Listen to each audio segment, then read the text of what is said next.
चलन किस तरह से व्यवहार करें लेने देने का। तो फकीर साहब बोले कि जो तुम पैदा करते हो उसी से अपना चलन खोल दो। चना है, मटर है, गेहूँ है, धान है, जो कुछ भी है, जो बरसात में और जो जाड़े में जो फसल होती है उससे अपना व्यवहार करो। तो करने लगे तो बादशाह ने सोचा कि रियायत तो बड़े आराम से रहती है। तो फकीर साहब ने कहा कि तुम फिक्र मत करो, मैं इसका इलाज किए देता हूँ, वो तुम्हारा खजाने से धन वापस कर देगा जो उसने लिया है। एक वक्त वो सो रहा था अपने महल में, तो एक तो स्वप्न हुआ कि उठका खड़ा तो हो जाओ उठ करके। तो देख रहा स्वप्न, जब वो उठ के बैठा और आँख खुली तो देखा एक काला आदमी, एक काला, बिल्कुल एकदम से काला। तो डर गया, ऐसे कांपने लगा उसको देख करके। तो उसमें से आवाज़ आई कि तूने रियाया को बहुत तंग किया और रियाया परेशान होती है और हमारे पास आकर के चिल्लाती है, तो एकदम से कांप के रही, अब उसको तकलीफ नहीं होगी। जब गायब हो गया, वो गायब हो गए। गायब हो गए तो उन्होंने अपने अधिकारियों को बुलाया, कहा कि देखो भाई, जितना भी धन तुमने इकट्ठा किया है सब प्रजा में बांट दो, प्रजा को दे दो ताकि चलन हो उसका। हमारी तो मौत हो गई, हम तो मौत के घाट पर पहुंच गए, तो हमारा क्या रहेगा? फिर हम क्या करेंगे? क्या प्रजा रहेगी, क्या धन रहेगा? उसको जागृति आ गई, इतना कांपने लगा और काम करके डर करके अधिकारियों को बुला करके हुक्म दे दिया। बढ़ गया धन, प्रजा जो है सबकी सब अपनी सुखी हो गई, क्योंकि एक एक पैसा खींच लिया उसने। तो फिर उसके बाद में महल में सो रहा था, तो उसको आवाज़ आई कि अरे बेवकूफ़, तूने जाना कि मैं मरने जा रहा हूँ और ये मेरा क्या होगा, तो तू क्यों नहीं इसको सोचता? आवाज़ आई तो उठ के बैठ गया, तो देखा आवाज़ कहाँ से आ रही, तो किसी को देखा नहीं, बैठा हुआ और इधर उधर सुन रहा। फिर आवाज़ आई, अरे बेवकूफ़, क्या तू बादशाह है? किस बात का? अरे भाई जिसलिए आया उस बादशाह पर चल, ये जिस मिला फिर मिलेगा नहीं, ये जा रहा। तो सोचा उसने कि अरे कहाँ से आवाज़ आ रही। अब उसको ये लगन लगी कि ये किससे सुनने को मिलेगा। तो मौलवी के पास गया, मुल्लाओं के पास गया, उस समय के मुल्ला मौलवी, उनसे पूछा कि भाई हम तो ये जानते नहीं। कह लगे एक फकीर साहब कभी कभी आया करते हैं, इधर से इधर जाते हैं, इधर से इधर, कभी कभी, अगर वो कभी तो आप उनकी तलाश कीजिए, कहीं ना कहीं मिल जाएंगे। तो उसने उनको बहुत खोजा, लेकिन बहुत दिन हो गए, 6 महीने निकल गए, मिले ही नहीं। 6 महीने के बाद उनको मिले तो बहुत हंसे, कह लगे अरे बेवकूफ़, तू बहुत दिन के बाद आया, अभी तक कहाँ रहा? अब उन्होंने वो बात याद दिलाई कि हमने तो तुझको आवाज़ दी थी और तू खोज रहा था, तुझने तो कहाँ खोजता रहा? कह लगे अरे हम फकीरों को पहचानते, यही तो है चीज। अब वो क्या करते हैं फकीर लोग, इस तरह से बदल देते हैं। अब ये जो है ये तो कोई चिल्लाता नहीं है, ये तो उसी में लगे हुए हैं अपनी ग्रंथि व मंत्र में, और उससे कुछ निकलने वाला है नहीं है।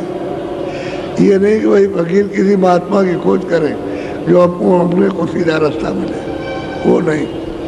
इसमें फंसे हुए, इसमें जो खोजते रहते और फंसते चले जाते, तो सब के सब रो रहे, कोई भी किसी जगह चैन से नहीं है। और ये बिना महात्माओं के चैन मिलेगा नहीं। वो जब मिलेंगे फकीर महात्मा तभी कुछ होगा, ऐसे नहीं। एक बात आपको ये समझा दें कि जो भी बाहर से दुकानें ले आते लगाते उनको सड़क पे लगाना चाहिए। अब जहाँ डेरा है वहाँ आप डेरे के अंदर लगाओगे, जहाँ गली है चलने फिरने का रास्ता नहीं वहाँ लगाया तो आने जाने का रास्ता बंद, और फिर वहाँ दुकान लगाने का अर्थ क्या है? वो तो रहने की जगह है, वो तो वहाँ रहने की जगह, वहाँ दुकान क्या सड़क पे लगाइए। जैसे हमारे अंदर आश्रम में है, बहुत लोगों ने अंदर दुकान लगा ली, तो वहाँ दुकान लगाने की जगह कहाँ? वहाँ सामान चला गया तो इन दुकानदारों से पूछो कि आपने ले लिया? आपको तो दुकान सड़क पे लगाना, सड़क पे लगाइए, वहाँ घर के अंदर दुकान लगाई जाएगी। ये मतलब ये अनसमझ का काम धांधली का, और पीछे कुछ कहते तो ऐसा कुछ कहते हो। इसलिए कोई भी हो, माला बेचे, प्रसाद बेचे, सामान बेचे, और कुछ बेचे, और भी कुछ है, कपड़े, सब दुकान पे लगाओ। और दुकान सड़क के किनारे आप वहाँ लगाइए, अंदर क्या घर के अंदर दुकान खोल दोगे? जहाँ लोग रहते हैं टेंटों में, उनका उसके अंदर खोलोगे जा करके? ये तो आपको खुद सोचना चाहिए कि दुकान कहाँ लगती है? सड़क पर लगती है। सड़क पर आमदन सबकी होती है, जिसको जो सामान लेना होगा सड़क पर ले लेगा। घर के अंदर तो दुकान रहती नहीं, अब वो कुछ नहीं है। तो इसलिए फिर ये चोरी वगैरह होती है, इसी वजह से होती है, और कोई कारण नहीं होता। तो इसलिए दुकान लगाओ सड़क पर, अंदर नहीं। इनसे कह दो अगर दुकान नहीं उठाओगे सब सामान तुम्हारा रख लेंगे, और जब ये सब खत्म हो जाएगा तब ये सामान ले जाना। बस इतना ही कहना है। जब न माने तो सामान उठा के तब डर लो, और ये रखा रहेगा। अब आप जाइए सब, और उसके बाद सामान आपको मिल जाएगा। ये दुकान अंदर नहीं लगाना, सड़क पे लगाओ। आप किसी चीज़ को भी नहीं समझना चाहते हो और न करना चाहते हो तो खुद अपनी व्यवस्था बिगाड़ोगे।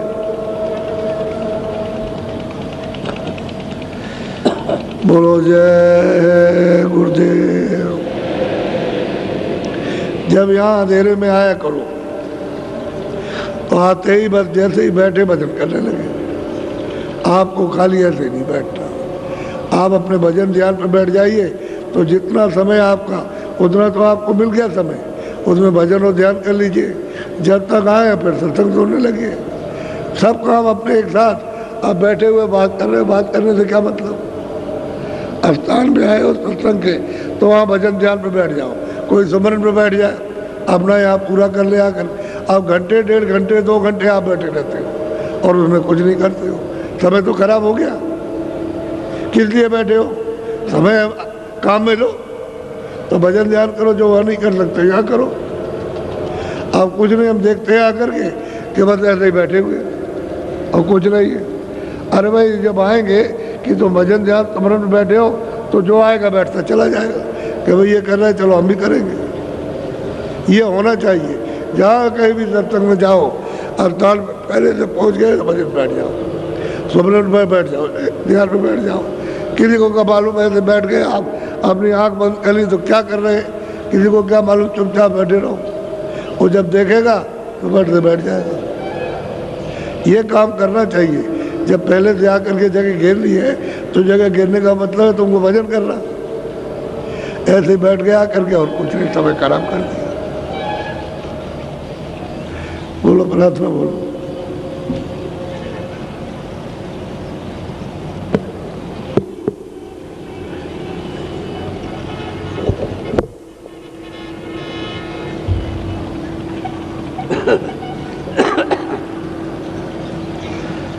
जय गुरुदेव।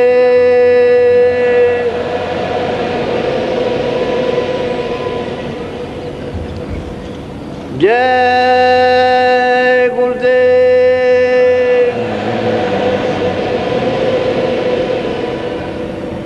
जय गुरुदेव नाम किसका? जय गुरुदेव नाम किसका? खोजरी पिया को निज घट में खो।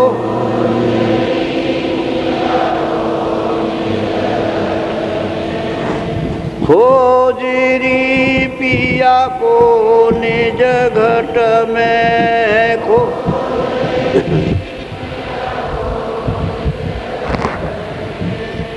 जो तुम पिया से मिलना चाहो, जो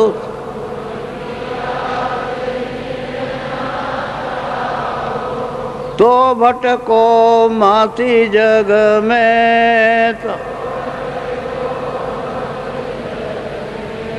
खोजरी पिया को निज घट में खो।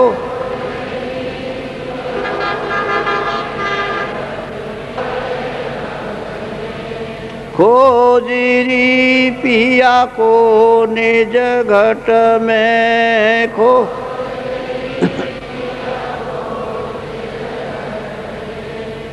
जब तक संत मिले नहीं पूरे, जब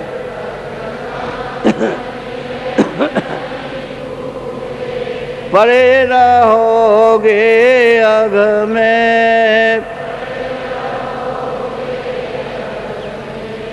खोजरी पिया को निज घट में खो।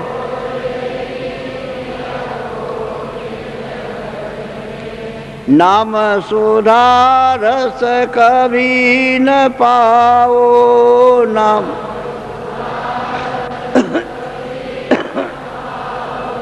भटको योनि खग में। खोजरी पिया को निज घट में खो।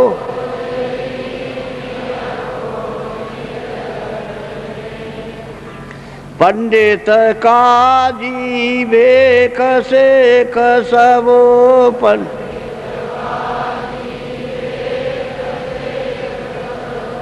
अटकी रहे डग डग में। खोजरी पिया को निज घट में खो।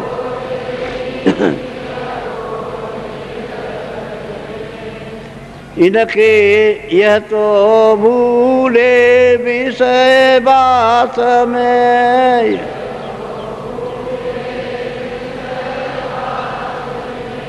बर्मद से इनकी रग रग में बर।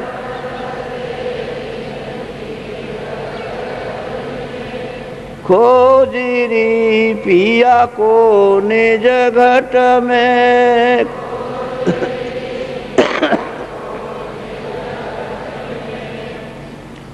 इनके संग पिया नहीं मिलना, इनके पिया मिले काहू साध समग में।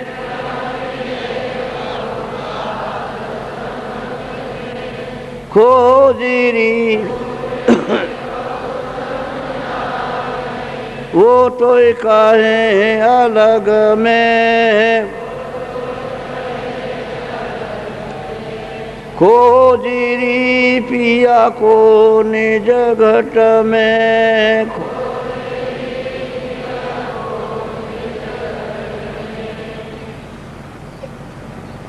जय।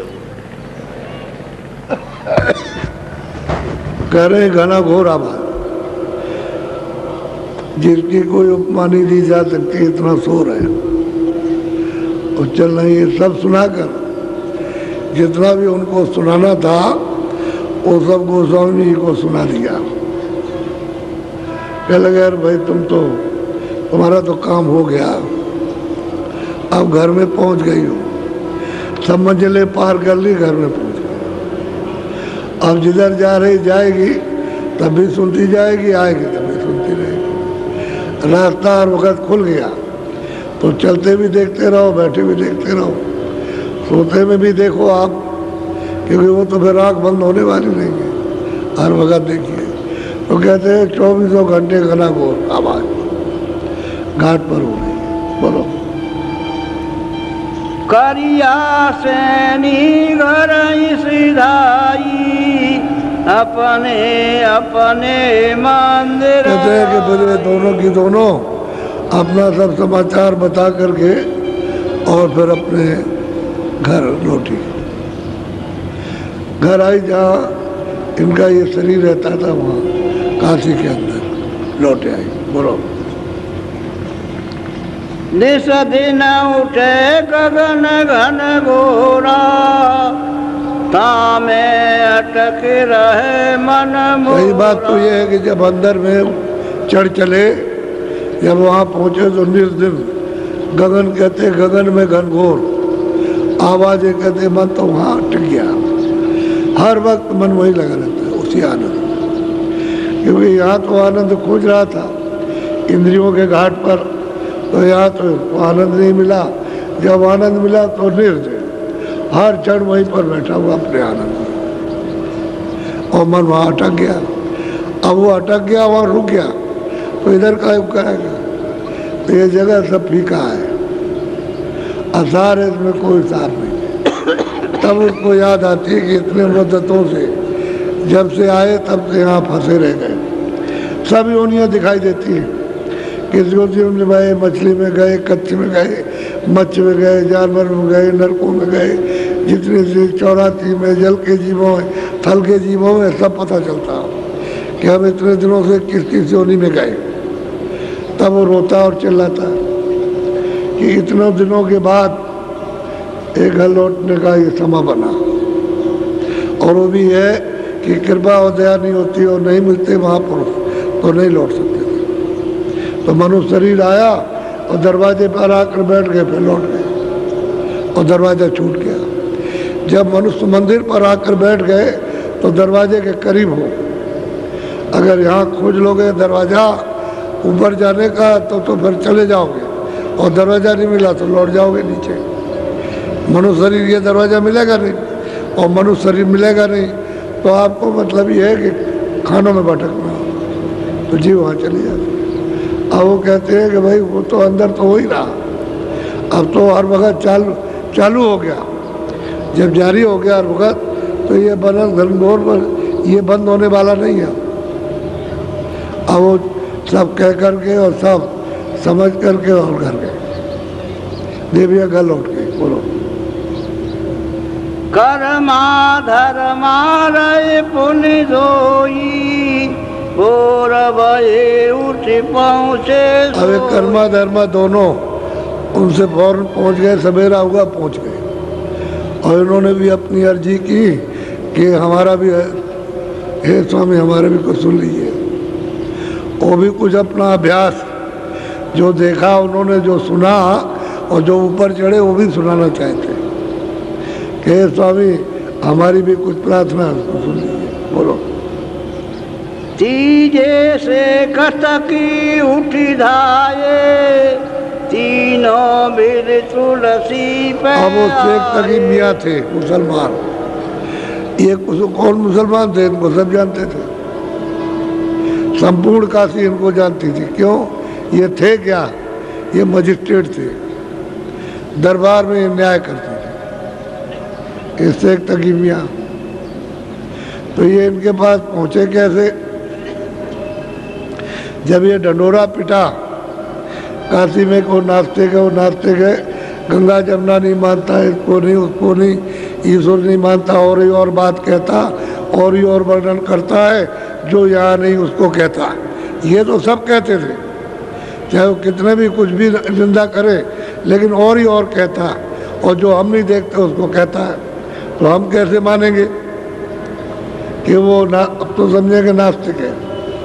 तो ये बड़ा विवाद हुआ, काशी में विद्वान इकट्ठे हो गए। तो उन्होंने कहा भाई देखो एक बात है, यह तो ऐसा करो कि पहले उनके सुन लो वो कहते क्या है, ऐसे ठीक नहीं है। जो वो कहते हैं पहले उनकी सुनो, अगर तुमको प्रश्न करना है तो उनसे करो और उनसे जवाब लो। जब आपकी समझ में ना आए तो आप कुछ कहो, पहले मत कहो। यह ऐसा करो जो शिष्य कोई उनके पास आता जाता हो तो उसको बुला लो कि भाई वो क्या बताते हैं, क्या कहते हैं। तो एक पंडित खड़े हो गए, उन्होंने कहा एक उनका जो शिष्य है वो उनके पास आता जाता और हमारे मोहल्ले में रहता है, तो नाम क्या है? कहते हृदय। हृदय नाम है, जात का ही है। तो कहा ठीक है, उसको बुलवा लीजिए। तो लोग गए उसके पास में, उसको बुला के ले आए, उसको ले आए। तो पंडितों ने पूछा, उसका जवाब दे दिया। फिर पूछा, फिर जवाब दिया। उस पंडित ने पूछा, उसका जवाब दे दिया। वो तो सबका जवाब दे देगा। तो कह लगे हम नहीं मानते। अरे भाई नहीं मानते हो तो है तो तुम उन्हीं किताबों में देखो, तुम्हारी लिखा हुआ।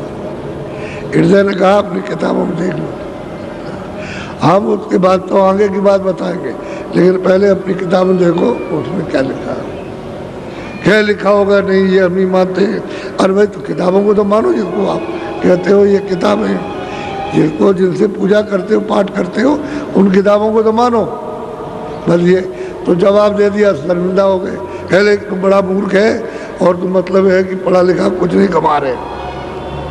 अब इस तरह से बात को टाल दिया, सत्य बात को ढकेल दिया और अपनी बात आगे रखी, समझे। और कह लगे कमा रही, पढ़ा लिखा कुछ नहीं, इस तरह की बात करता। तो झगड़ा होने लगा, तो मारपीट होने लगी। अब उनको बेचारे हृदय को मारने लगे। सब पंडित विद्वानों की बात बताता हूँ, ये मारने लगे।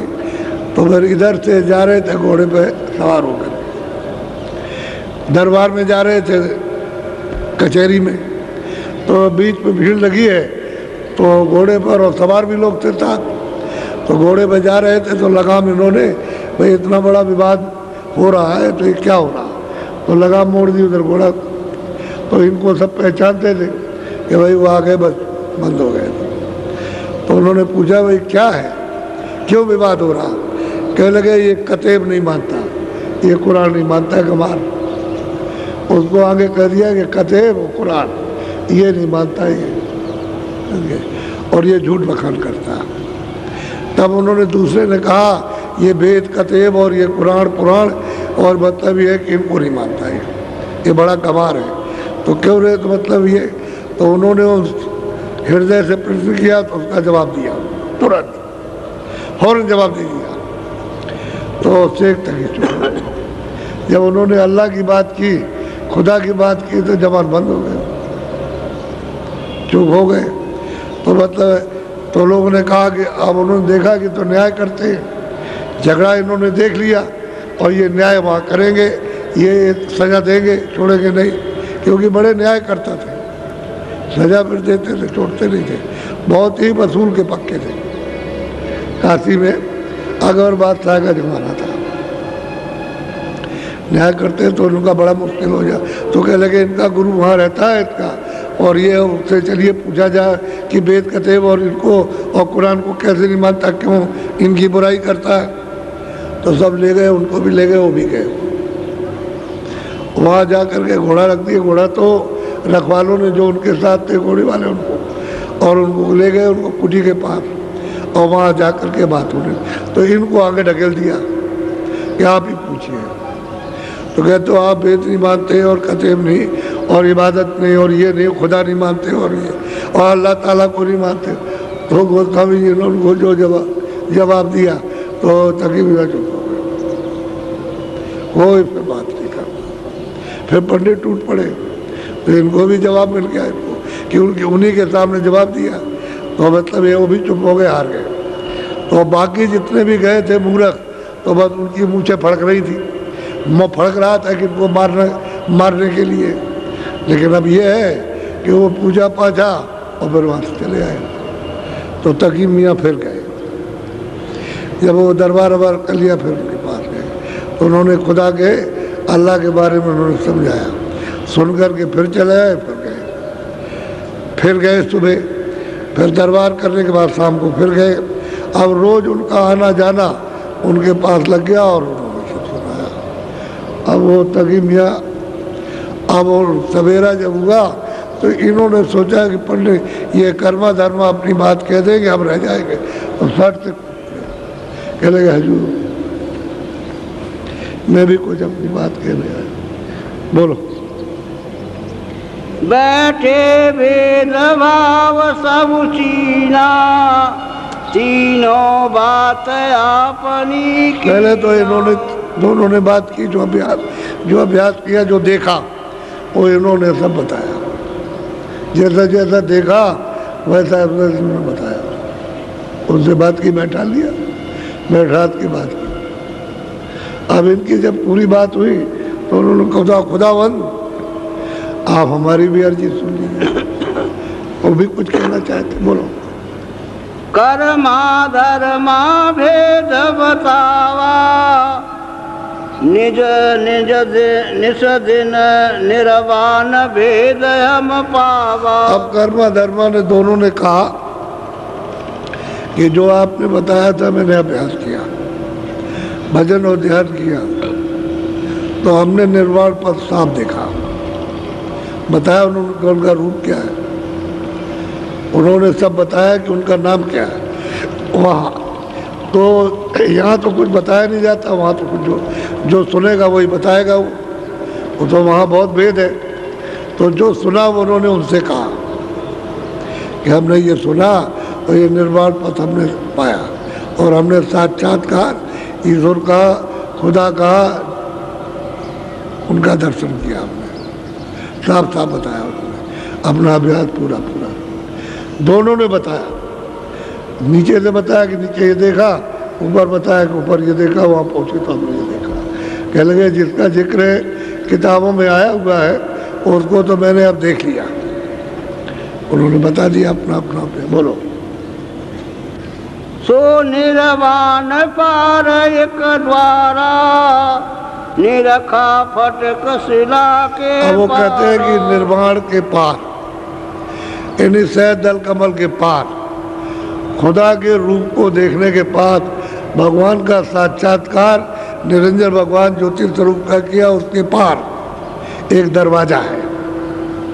दरवाजा तो कहते हैं कि जब मैं उसके पार गया तो दरवाजा दिखाई दिया और दरवाजा खुला तो फटक सिला है। उसके पार हमने देखा। क्या देखते हो बता रहे, बोलो। अब वो ऐसे चिन्ह है कि जो देखेगा वही बताएगा, क्योंकि अगर वो पूछ लेंगे कि भाई तुमके आगे पीछे क्या है तो उसको सब बताना है, क्योंकि वो पीछे भी और आगे भी जो देखेगा। तो वहाँ कोई इधर उधर की बात नहीं चलती है, तो वो भी देखते हैं और वो भी देख रहा, बोलो।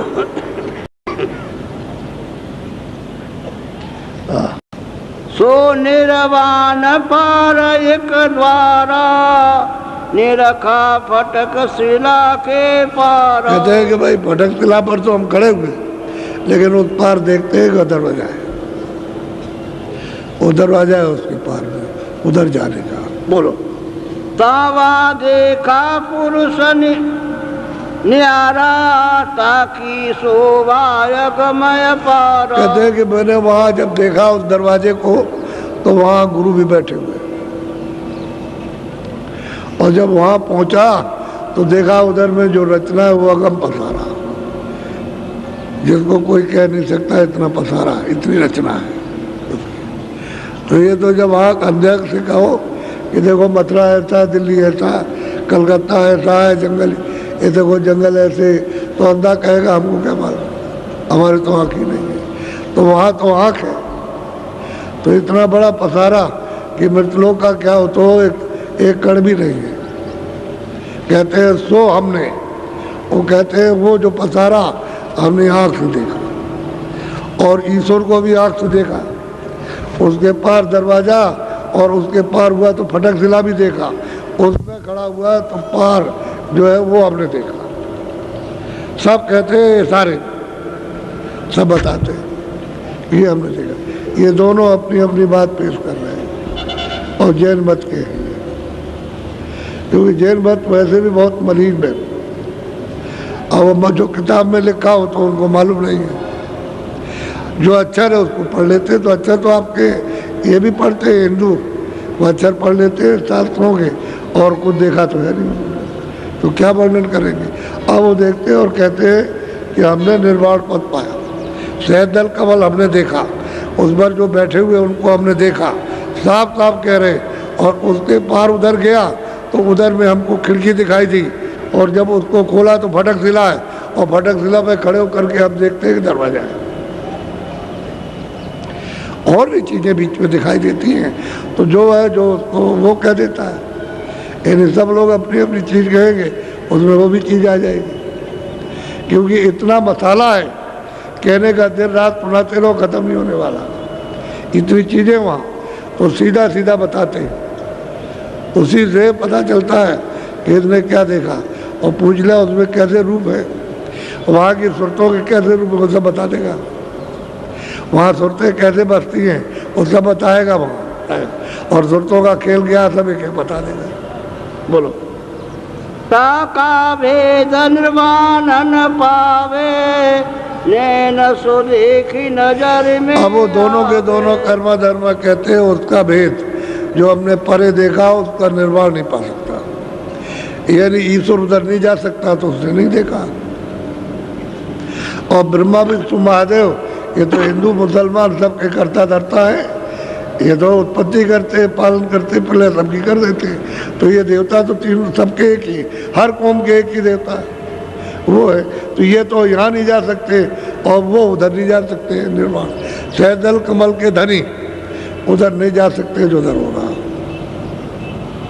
कहते हैं ये उसको नहीं पाएगा जो हमने, वो कहते हैं जो हमने उधर देखा उधर ये नहीं जा सकते, ये बयान कर रहे हैं। जो उन्होंने देखा वो कि ये ईश्वर वहाँ नहीं पहुँच सकते, वो हमने देखा। बोलो। कर्मा धर्मा बोले बोली, गुप्त राख प्रगट नहीं। कहते हैं कि देखो इन्हीं से सुनाया, इसको बाहर किसी से मत कह दीजिएगा, नहीं तो मतलब बड़ी आफत खड़ी हो जाएगी।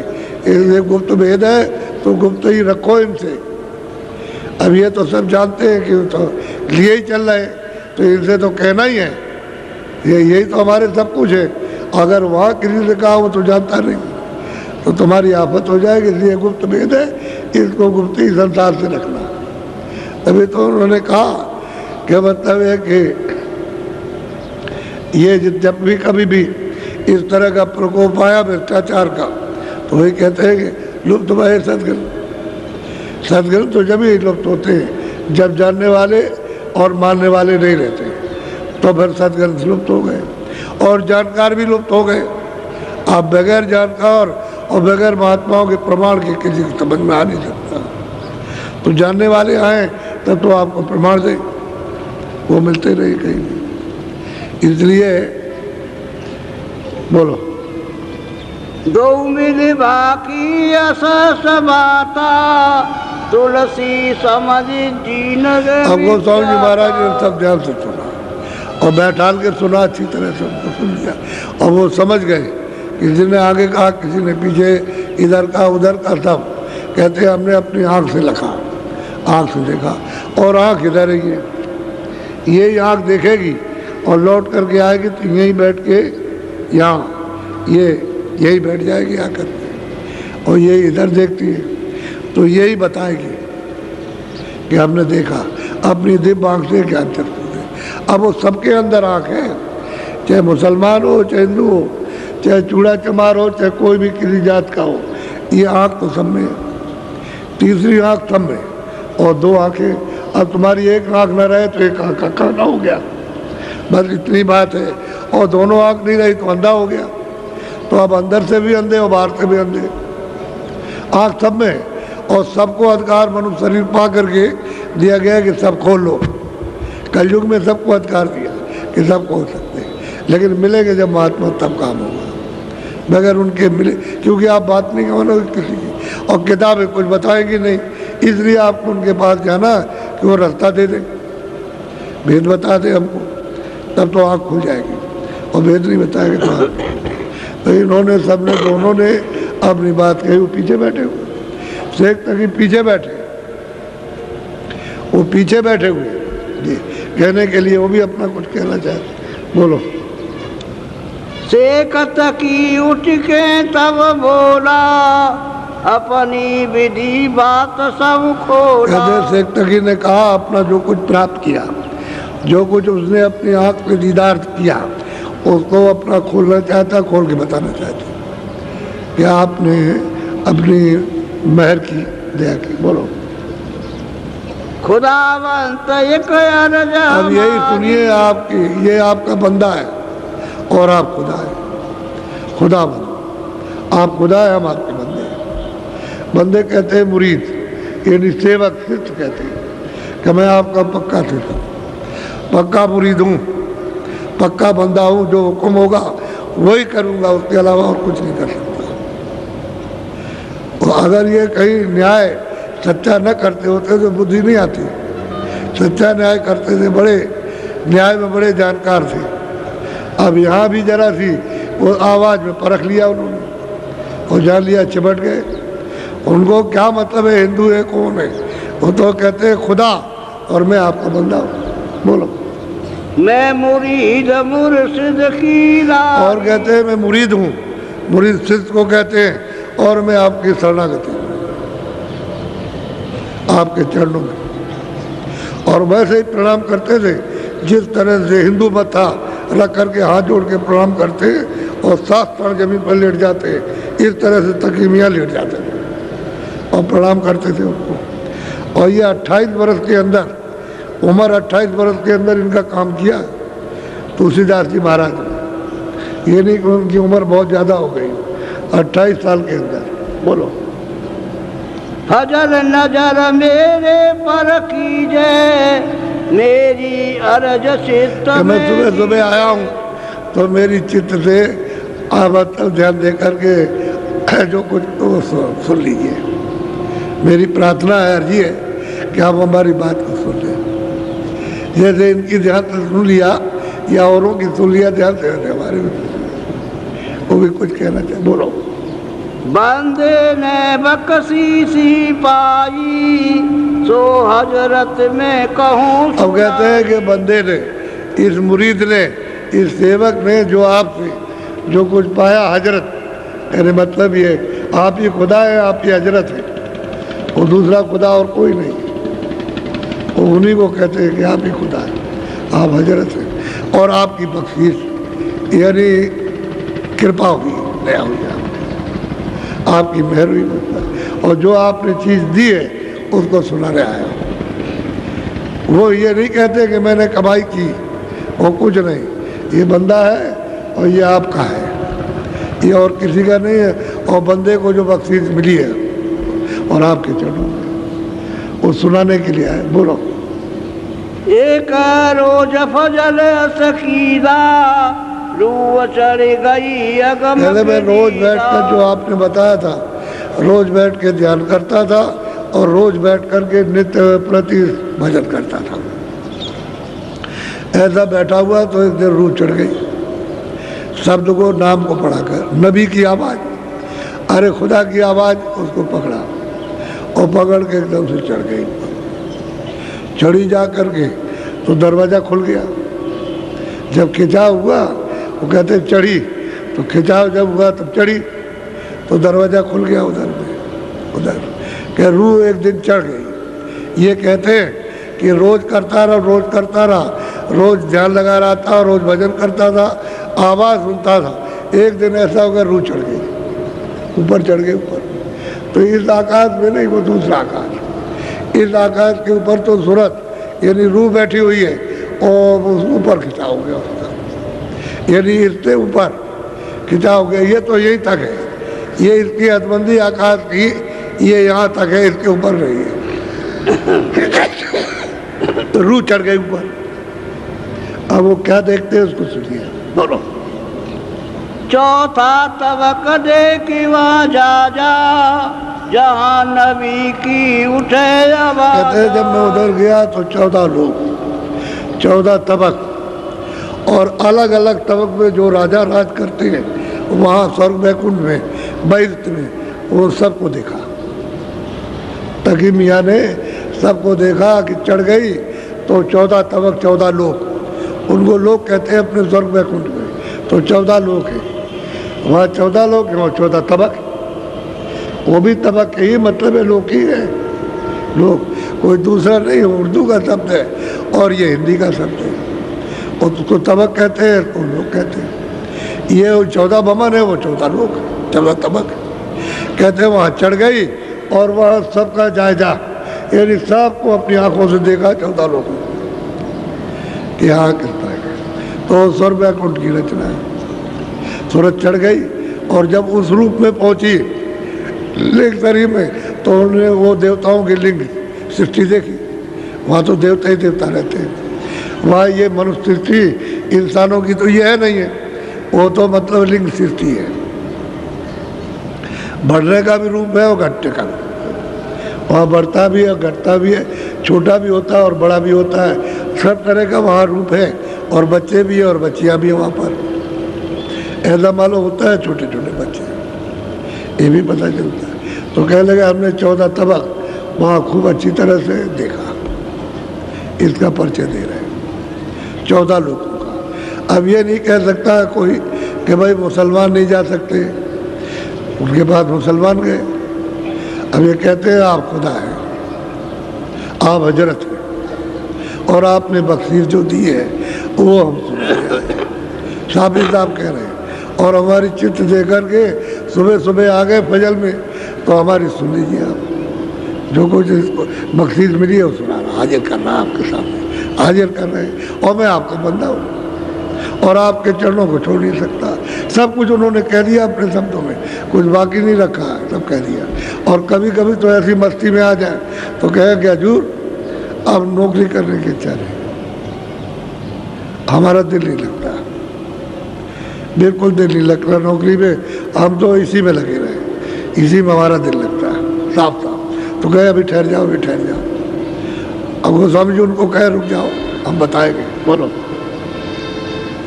रूह दौड़ पटे अमरा तोड़ा, 14 तबक रूह से पोड़ा। हम कहते हैं कि भाई रूह दौड़ी, वो तो सब देख करके दौड़ी, 14 तबक करके दौड़ी रूह, और जा करके उसने आकाश उधर, उसका भी स्वर्ग वैकुंठ का भी एक आकाश उसकी सीमा, कहते हैं उसको तोड़ दिया,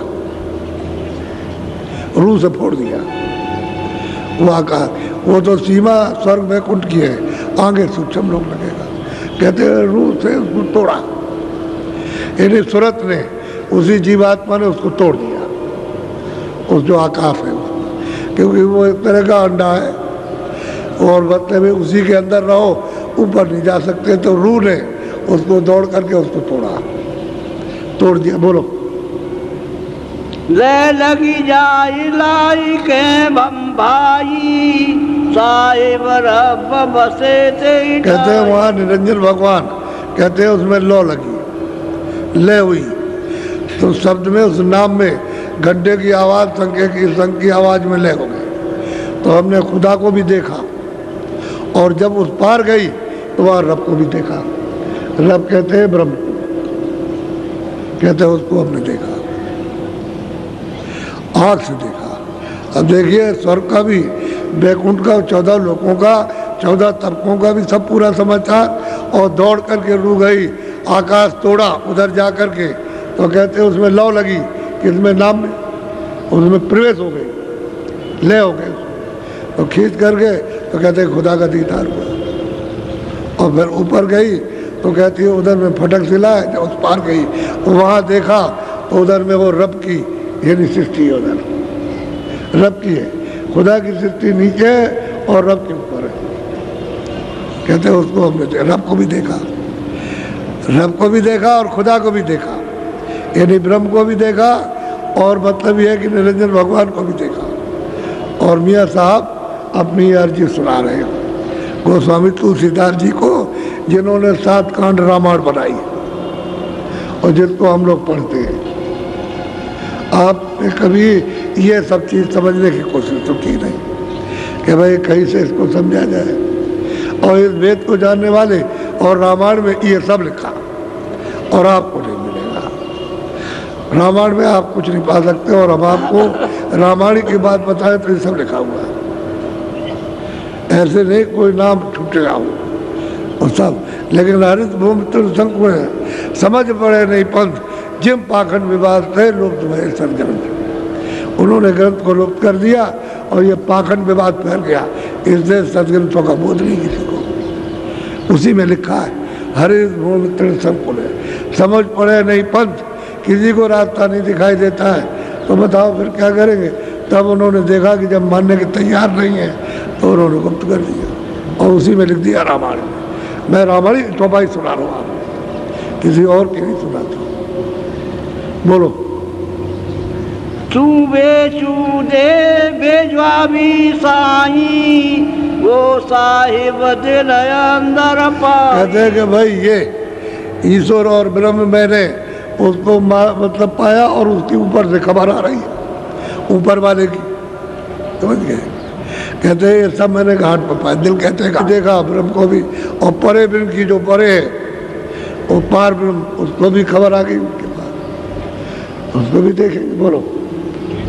खुद खुदाई वो मालिक प्यारा, मोहम्मद खुदा दो। और कहते हैं कि जो परे है खुदा मोहम्मद रसूल जितने भी आए पीर पैगंबर, कहते हैं वो इनके परे है, खुदा से और रब से भी परे, यानी खुदा से तबक से भी परे है, 14 तबक से, और वो ब्रह्मा विष्णु महादेव तो यहाँ रहते हैं, इससे भी परे और खुदा से भी परे और रब से भी परे, समझ गए।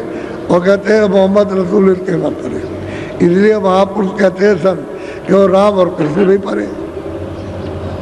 राम और कृष्ण तो इनके लोक के नीचे, और वो जब जब जरूरत होती है, जब यहाँ गड़बड़ी होती है तो भेज देते हैं एक सूरत को, वो ये सब काम कराती है। तो भेद तो बताती नहीं है, वो काम कराएगी, वे काट मार करा देगी। वो तो तुम्हारी रामायण ही कह रही है, हम क्या कहेंगे, वही बता रही, काट मार करा देते हैं। क्या वो कृष्ण आए, वो भी उन्हीं के लोग के आए, और जब समझाया नहीं समझे राजा लोग, और ये वो सबको इकट्ठा कर दिया, यही मथुरा से कंस मारा, तो यहाँ मतलब 14 मरतबे उनको यहाँ से भगा दिया लड़ाई करके, भाग गए। तो दोबारा कृष्ण भगवान नहीं आए यहाँ कभी, अभी नहीं आए। उधर अपना काम किया, महाभारत कराई, वहाँ इकट्ठा कर दिया।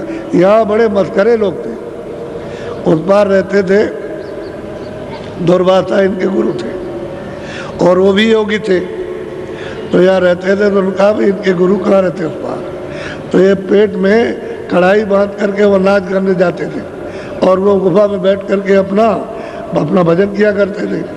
तो वहाँ गए, गाना बजाना, तो बाहर, तो जब आए लौट के, तो उन्होंने कहा कि आप अंतर्जामी है, इसके पेट में लड़का है कि लड़की है।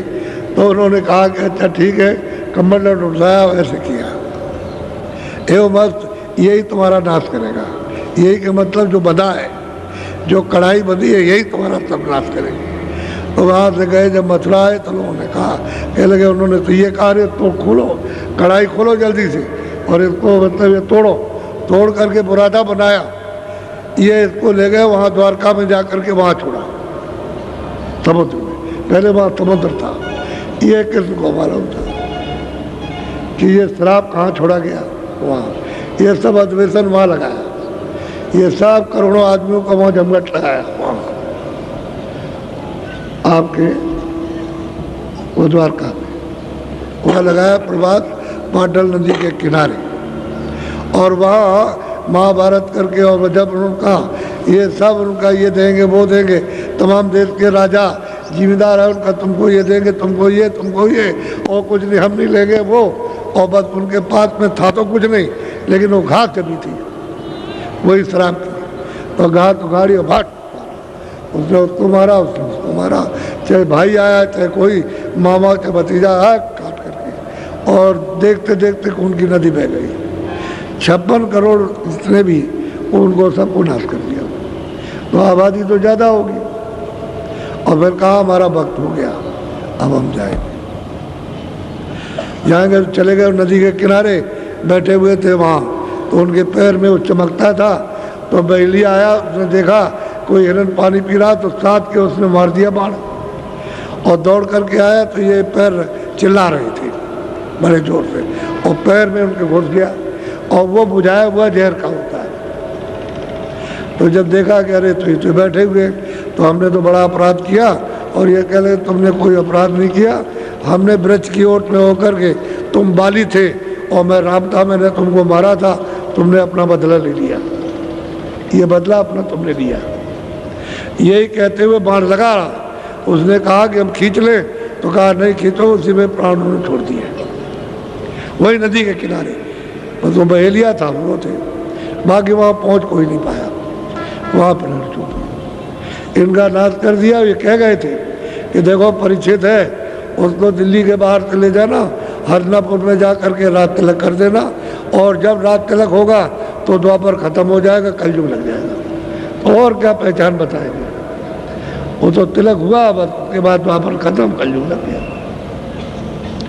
कह जाते हैं हमारा जो काम था वो हो गया। तो उन्होंने काम कर दिया। महाभारत में सब विश्व के तमाम वीर सबको कत्ल करा दिया, सबको मर गए। कितनी मतलब सेना सब तरफ की मरी। उसके बाद में ये 56 करोड़ ये खत्म हुए, तो आबादी तो वैसे ही कम हो जाएगी। ये काम उनका होता है, काम को करा कर ये जब जब हो धर्म की, बस वही बात है, जब जब हो धर्म की हानि तब तब बड़े महाअभिमानी, तब तब प्रभु धर्म मनुष्य जीता। तो जितना देश है वो यहाँ भेजता आपने, और ये काम करा देते हैं। आपको क्या, संतों का रास्ता हो, संतों का तो अलग है, वो तो इसके परे का है। अब वो कहते हैं मैंने इनको भी देखा, यानी ईश्वर को भी और खुदा को भी देखा और रब को भी देखा, ब्रह्म को भी देखा, और बेचू यानी जो कोई शरीर नहीं है उसकी आवाज़ ऊपर से आ रही है, और उसको भी हमने सुना। बोलो। अल्लाह नबी रसूल न जाना, 14 तबक से अदर। क्या अल्लाह भी नहीं जाना? कहते हैं रसूल भी, यानी मतलब है खुदा भी नहीं जाना, न ये मतलब रसूल है, और मतलब ये है कि इन्होंने किसी नहीं जाना, और वो इनसे अलग आता रहे, अदर में है वो यहाँ किसी लोक में नहीं है, न वो कारण लोक में, न सूक्ष्म लोक में, न लिंग लोक में। जो 14 तबक वहाँ के भी लोग नहीं जानते, न अमृत कहते हैं कोई नहीं जानता, पंडितों को भी नहीं मालूम कुछ, चाहे वो मौलवी हो चाहे कोई भी हो, कुछ नहीं जानता। जितने पैर आए 24 पीर, उनमें से कोई नहीं जानता। अपने यहाँ जो 10 अवतार आए तीर्थंकर में 24 आए, वहाँ भी कोई नहीं जानता, उनको कोई नहीं जानता। कहते हैं वो इन सबसे परे। इसलिए कहा है कि वहाँ कोई शरीर तो है नहीं, न वहाँ कारण शरीर, न वहाँ सूक्ष्म है, न लिंग है, न स्थूल है, इसलिए कोई जानता नहीं, तो परे। बोलो। तकी तका सब खेल, मुर्शिद तुलसी सो कहे। सब कुछ तकी मियाँ ने जो बंदा है अपने, वो कहता मैं बंदा हूँ, मैं मुरीद हूँ, वो सब गोस्वामी जी महाराज को सुनाया कि आप हमारे सब कुछ है, हमारे पीर है, हमारे पिता है, और आप ही मतलब है कि मोहम्मद है, और आप ही मतलब है खुदा, और खुदाओं के खुदा आप ही।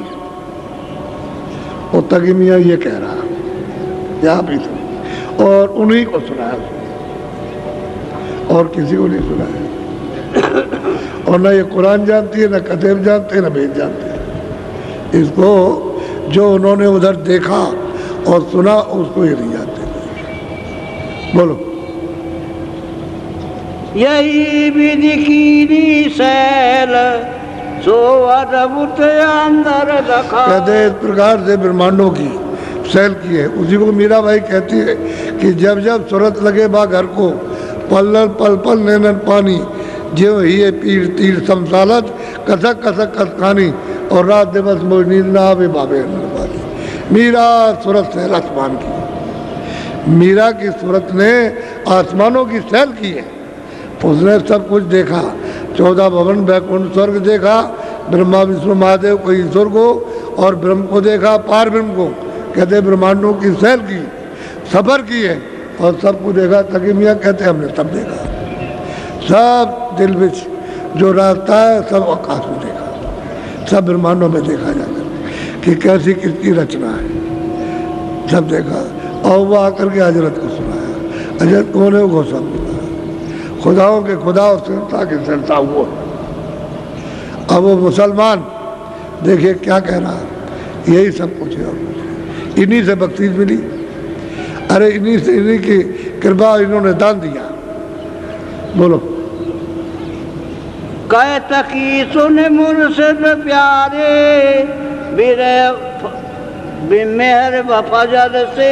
कहते हैं कि तकी मियाँ कहते हैं कि मेरे प्यारे मुर्शिद यानी गुरु आपकी कृपा से ये अवसर मिला, नहीं तो ये मिलने वाला किसी को नहीं है। सब लोग धोखे में जा रहे हैं, सब के सब धोखे में चले हैं, एक तरफ में जा रहे हैं सब अंधेरे में, सब खानों में, ये जानवरों की, पंछियों के, परिंदों के सब के नरकों दोजख में सब के सब चले जा रहे हैं। ये तो आपकी कृपा से बचेगा और कोई नहीं बचेगा। जिस बार आपकी मेहर हो जाए वो तो बचेगा, वो रूह बचेगी, वो जीवात्मा जिनका नहीं कुछ, सब आपकी मेहर हो सकते हैं। बोलो हर दम रूह लहर लहराई बिरे भाव हर वक्त कहते हैं कि रूह ऊपर जाती है लौट के आती, ऊपर जाती लौट के आती है, सब देखती जाती सब, और कहते हैं इतनी बिरह कि वो रोते ही रहते हैं। दरबार में भी जाते हैं तो वहाँ भी कभी कभी बैठ के रोने लगते हैं, और ये होता है कि इसको छोड़ दो, इसमें दिल नहीं लगता। और उनसे आकर के अर्जी करें कि हुक्म दे दीजिए छोड़ दें, तो जब कहेंगे छोड़ देंगे, वहाँ भी बैठ के रोते हैं। तो कहते हैं हर वक्त यानी लहर उनकी, और वो रोते रहते हैं। ये दशा बोलो रूह लिपट लिपटते वो बूझे शाम सुबह कुछ और न। कहते ऊपर जाती है और आती है, और वहाँ उसका रूप हो जाती है, लिपट जाती है, यानी आपसे चिपट गए तो लिपट गई। और कहते हैं कि शाम सुबह, न शाम न सुबह और कुछ नहीं। अब वो दरवाज़ा खुल गया ना, तो शाम के तो क्या होता, तो दिन ही दिन है, शाम भी ख़त्म हो गया, सुबह भी ख़त्म हो गया, ना उधर ये सूरज है ना वो शाम का सूरज।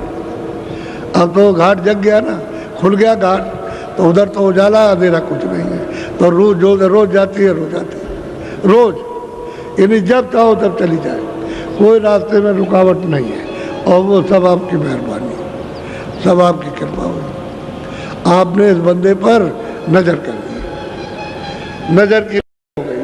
बोलो दम दम बिरह लहर अकुलानी ये विधि मीन बुलानी पानी। कहते हैं कि भाई अब तो वहाँ ऐसे गए जैसे पानी में मील भूल जाती, मीन मछली पानी ना पाए तो तड़पेगी, और जब उसको मिल जाएगा तो बस मिल जाएगा। अब वहाँ गई तो जा करके वहाँ मिली तो सब भूल गई।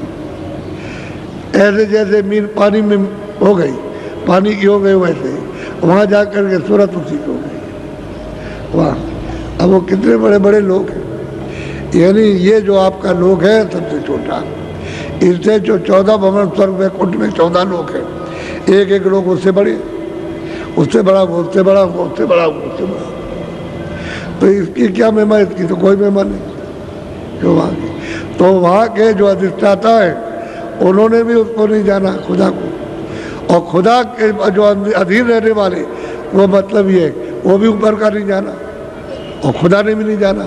और जो ऊपर में रब है यानी ब्रह्म है, उसने पार ब्रह्म को नहीं जाना, वो अपनी सीमा के अंदर वहाँ से जा नहीं सकते, और नीचे भी नहीं आ सकते। बड़ा सत्पुरुष का सूझता तो है नहीं है, इनको कुछ दिखाई नहीं देता है जो इनमें कुछ मालिक से मिलने की बेरे आ जाए, कुछ तड़प पैदा हो जाए, कुछ इनमें इच्छा जाग जाए, तो इसी में सब में फंसे रहते हैं, हाय हाय करते रहते हैं, हाय बच्चा, हाय ये, हाय वो, हाय वो, हाय हाय में, इसी हबिस में, हाय हाय कहते हैं हबिस को।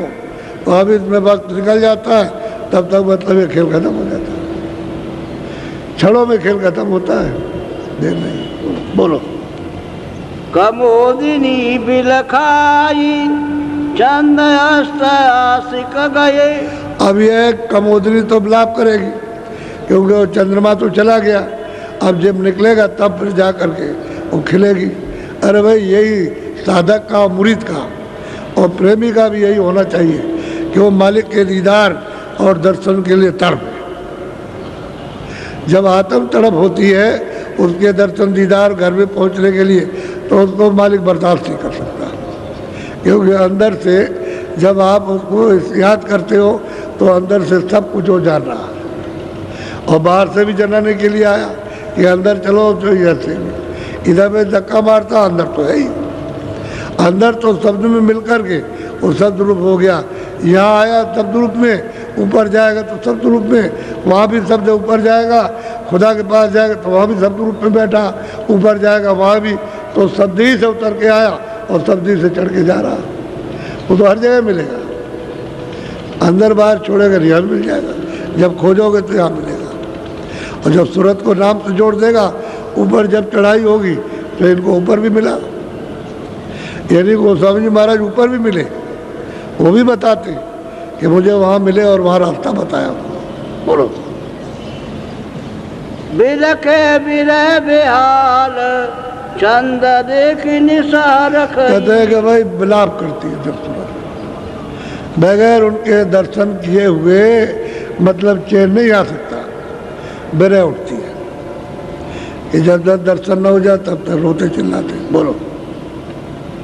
से कत की दिल बिरह समानी आवे न बात नैन बह पानी। कहते हैं कि भाई बिरह समाई तकी मियाँ की बात तो कुछ निकलती नहीं, आंखों से आंसू गिरते हैं, और जो कपड़े पहने हुए सब भीग जाते हैं, ये सब भीग जाते हैं मालिक के मिलने के लिए।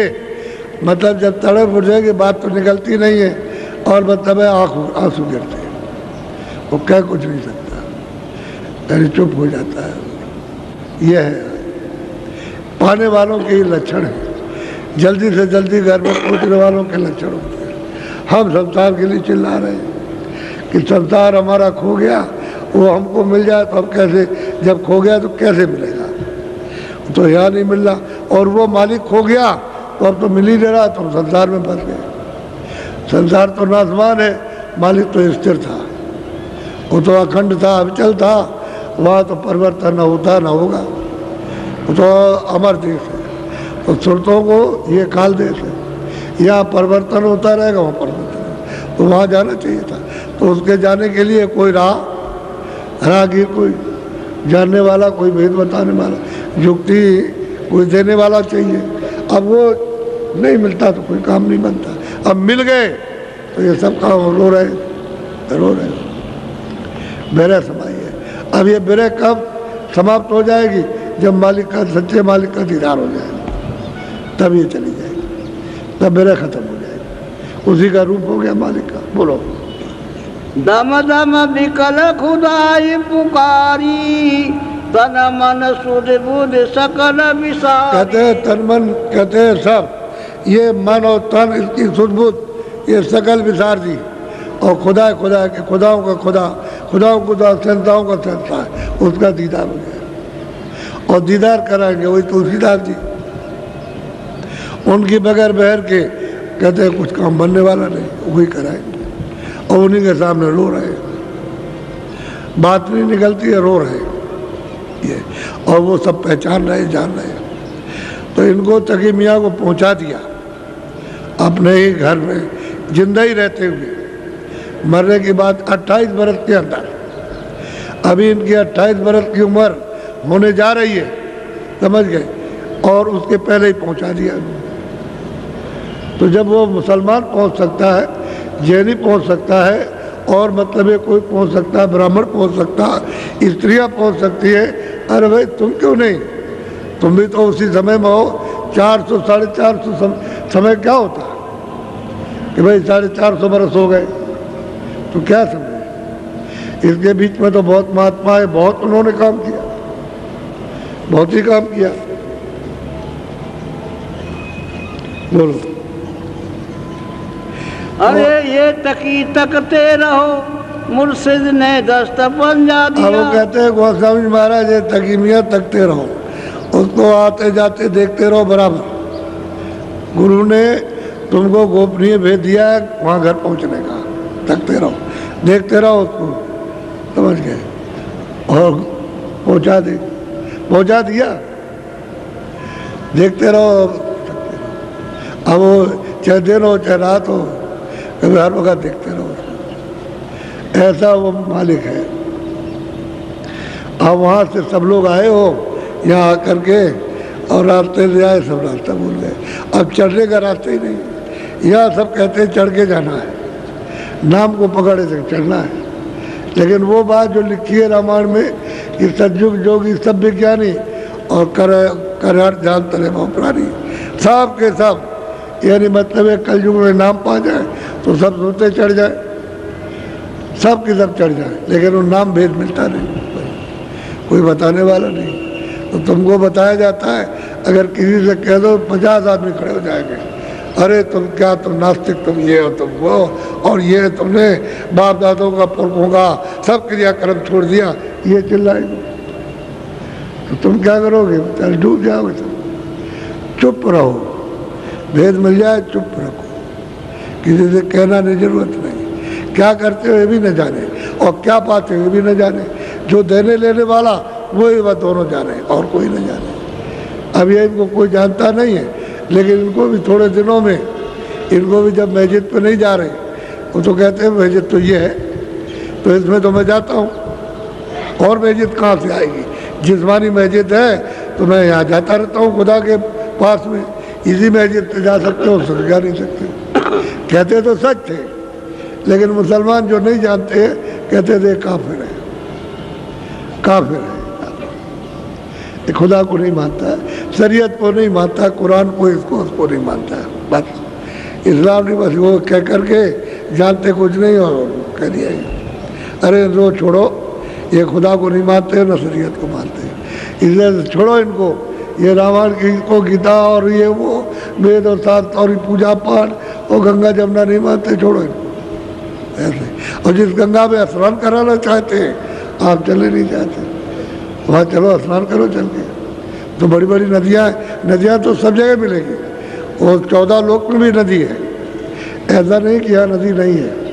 और ऊपर में तो नदी बड़ी बड़ी है, और ऊपर और बड़ी है, ऊपर नदियाँ सागर का रूप लेती हैं, तो उसमें स्नान करो और भवसागर से पार हो।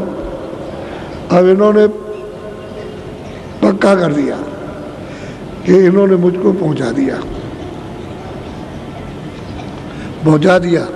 और कहते हैं मैं तो वही हो गया, जो वो है वो कह रहे तकी मियाँ मैं वही हो गया और कुछ नहीं। इसलिए आपको जो रास्ता बताया गया है आप जोर करो, ताकि नित्य नियम से रोज और प्रेम के साथ में और तड़प से कि जल्दी से दरवाज़ा खुले और यहाँ से जल्दी निकले। जब तड़प आएगी दरवाज़ा खुलता जाएगा, और तड़प नहीं रहेगी तो फिर नहीं। और उसके लिए नाम और रूप उसको याद करो, तड़पो कि हमारा इसका दीदार हो, इसका दीदार हो, इसका दीदार हो। जब तड़प होगी तो एकदम से मतलब दरवाज़ा टूटेगा, खुलेगा और आग से सब दिखाई देने लगेगा, सब जगह दिखाई। इन प्रेमियों में बहुतों को दिखाई दे रहा, ऐसा थोड़ी कैसे कि सभी अंधेरे अंधेरे बैठे, बहुतों को दिखाई देता है, ऐसा नहीं है। लेकिन ये कुछ कह नहीं सकते, इनको बिल्कुल वर्जित सबको, कोई भी रहेगा उसको हमेशा के लिए वर्जित है, जब तक वो रहेंगे तब तक कुछ नहीं कह सकते। अपना जाओ और अपना काम करो। इन्होंने तकीबिया ने पहुंच गए और भी पहुंच गए, लेकिन कभी जो गोस्वामी जी महाराज तो 91 बरस तक रहे, यानी 28 बरस के पहले तो इनको प्राप्त करा दिया, और वो तो बहुत रहे।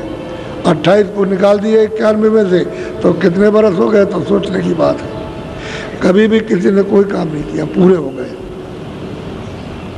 पूरा इन्होंने लोगों पहुंचाया। और 28 बरस के पहले उन्होंने लिखा है कि इसको मैंने पहुंचा दिया, उन्होंने खुद अपनी कलम से लिखा, और उन्होंने सबने कहा कि पहुंच गया, ये नहीं कि वो ये कह दे कि नहीं पहुंचा। और फिर उनकी भाषा बाणी सबकी बदल गई, और कोई भी उनसे प्रश्न करे तुरंत उत्तर, ऐसा नहीं है कि फौरन मतलब है उसको संतुष्ट कर दे।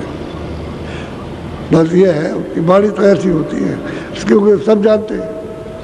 और वो ही कह दे कि भाई तेरी तो आँख बंद है, तू भी मतलब ये कोशिश कर खोलने के लिए, तेरी भी खुल जाएगी, तब वो शर्मिंदा हो जाए। क्या करे अंधा आदमी, क्या करेगा? वो यही कहेगा हमको आँख नहीं, तो कहेंगे वहाँ चला जा, वो खोलते हैं आँख, जाओ मुरीद सच्चा सेवक बन जा, वो मेहर करेगा, दया कर देगा, हो जाएगा। कितनों को इन लोगों ने वहाँ भेज दिया, उनका बेड़ा पार हुआ, क्योंकि वो भी तो रहे, काफ़ी समय तक रहे लोग, तो उनके पास भेजते रहे, वो काम करते रहे। लेकिन जो उन्होंने इसके अंदर लिखा, वही लिखा है कितनों को मैंने इसके अंदर पहुंचा दिया। 28 के अंदर, 28 वर्ष की उम्र के अंदर पहुंचाया, समझ गए। 25वें साल में लगने डाला तब तो पहुंच गए काशी, और 28वें के अंदर इन्होंने वहाँ के लोगों को पहुंचाया जो उनके सामने आ गए। तो बहुत जल्दी काम किया, और फिर और लोगों का काम किया हुआ अलग है। बोलो, बस करो।